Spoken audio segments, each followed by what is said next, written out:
Ao longo da história, grupos secretos buscaram poder nas trevas, não na luz. Chamadas de seitas satânicas, essas organizações prometem conhecimento proibido, mas cobram o preço da alma. Entre rituais, manipulação e fé distorcida, seus seguidores mergulham em um abismo sem retorno. Hoje, revelamos as histórias mais sombrias por trás dessas seitas. Em 1974, em uma pequena cidade universitária chamada Salem Falls, em Massachusetts, um grupo de estudantes mergulhou em algo que começou como filosofia e terminou como uma invocação. Eles chamavam o ritual de A Promessa do Espelho Negro. A história começou com Marianne Keller, uma jovem estudante de filosofia.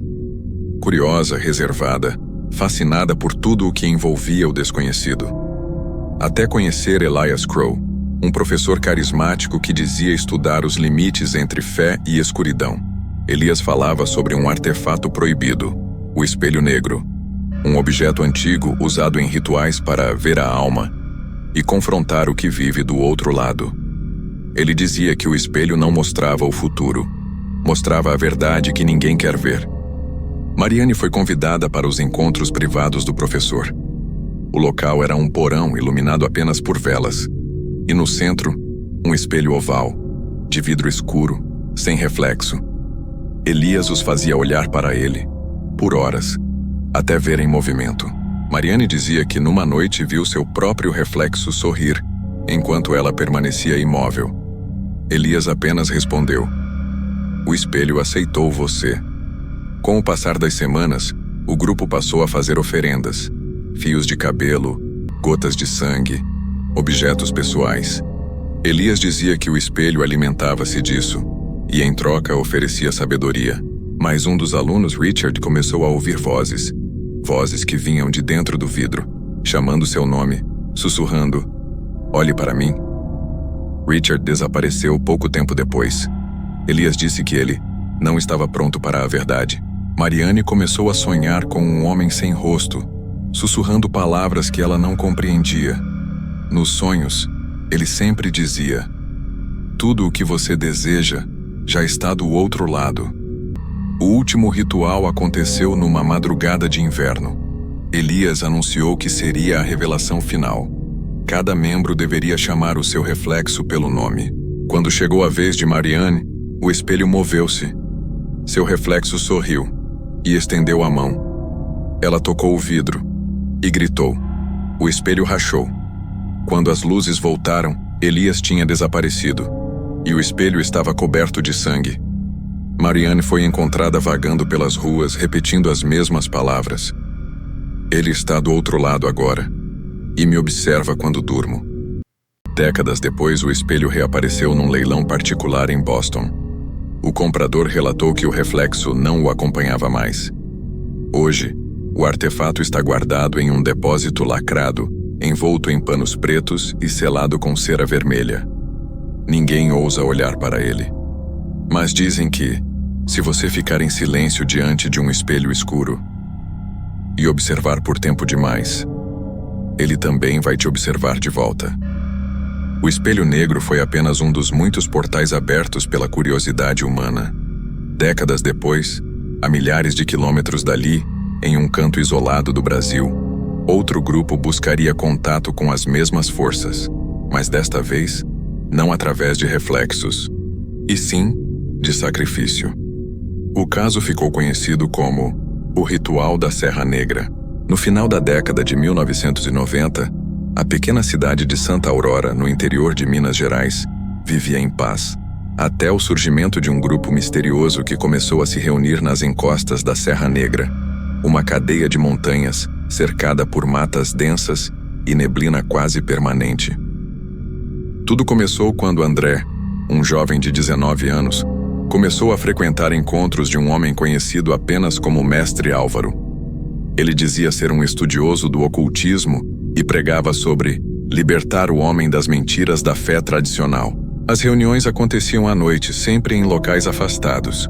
No início pareciam apenas encontros filosóficos, velas, círculos de meditação e leituras de livros proibidos. Mas com o tempo, algo mudou. O mestre começou a introduzir símbolos estranhos e cânticos em latim. Ele dizia que eram invocações antigas, capazes de abrir portais entre o mundo humano e o espiritual. Logo, os encontros passaram a incluir o uso de sangue animal, e os participantes eram obrigados a jurar segredo absoluto. André relatou ao amigo Lucas que durante um dos rituais sentiu como se algo estivesse observando o grupo. Uma presença invisível, mas sufocante.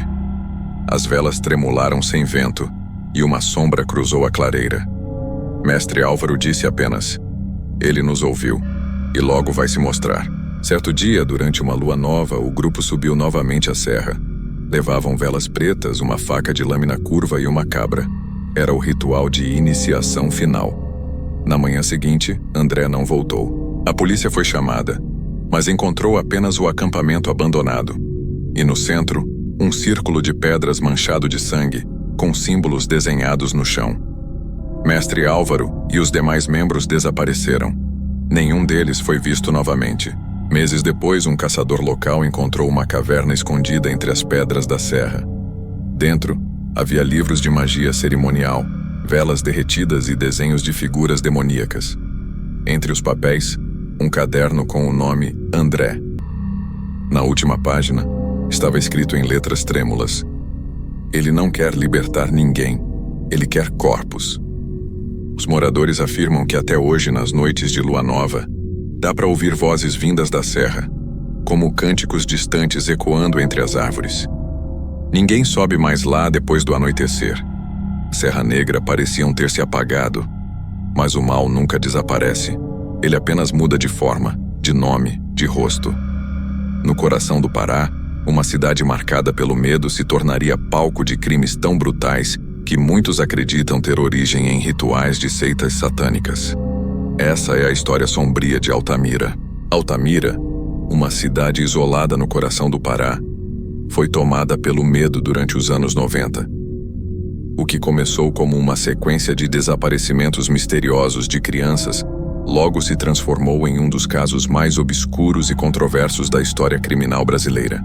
Naquela época, a cidade vivia um clima de desordem e crescimento rápido. Migrantes chegavam para trabalhar na construção da Transamazônica, e o caos urbano serviu de cortina para algo muito mais sinistro. O primeiro caso ocorreu em 1989. Uma criança de apenas 8 anos foi encontrada sem vida às margens do rio Xingu. O corpo apresentava mutilações precisas, cortes limpos e ausência de órgãos específicos. A polícia acreditou tratar-se de um ataque de animal, mas nas semanas seguintes outros corpos apareceram. Todos meninos entre 8 e 14 anos, todos com as mesmas marcas. As famílias começaram a falar em rituais satânicos. E os rumores cresceram quando um pescador afirmou ter visto luzes estranhas no meio da floresta, acompanhadas de cânticos e fogo alto, durante a madrugada. Investigações posteriores revelaram que havia um grupo ocultista atuando em Altamira. Liderados por um homem que se autodenominava Profeta da Carne, os membros acreditavam que o sangue inocente tinha o poder de purificar a alma e atrair riqueza material. Eles se reuniam em uma casa afastada, com paredes cobertas de símbolos cabalísticos, e praticavam rituais com animais antes de passarem às vítimas humanas. Os rituais aconteciam sempre durante luas novas, noites em que a escuridão parecia engolir toda a floresta. A polícia descobriu conexões entre o grupo e figuras influentes da região, incluindo empresários, líderes religiosos e até médicos. A seita teria recebido financiamento e proteção para continuar operando sem interferências. Uma testemunha afirmou ter participado de um ritual onde o profeta dizia: "Cada alma oferecida abre uma porta, e atrás dessa porta há poder." Alguns dos suspeitos foram presos, mas a investigação logo se tornou um labirinto de corrupção, manipulação e desaparecimento de provas. Documentos sumiram e testemunhas foram silenciadas. Mesmo após anos de julgamento, ninguém sabe ao certo quantas crianças foram mortas.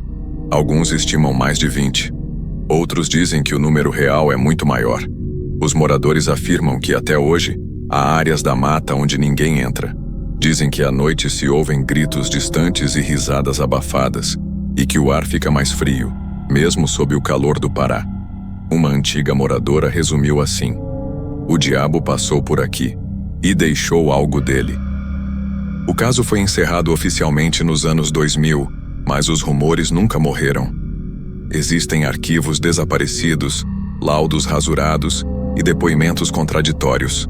Alguns investigadores acreditam que a seita nunca acabou, apenas mudou de nome, de cidade e de rosto.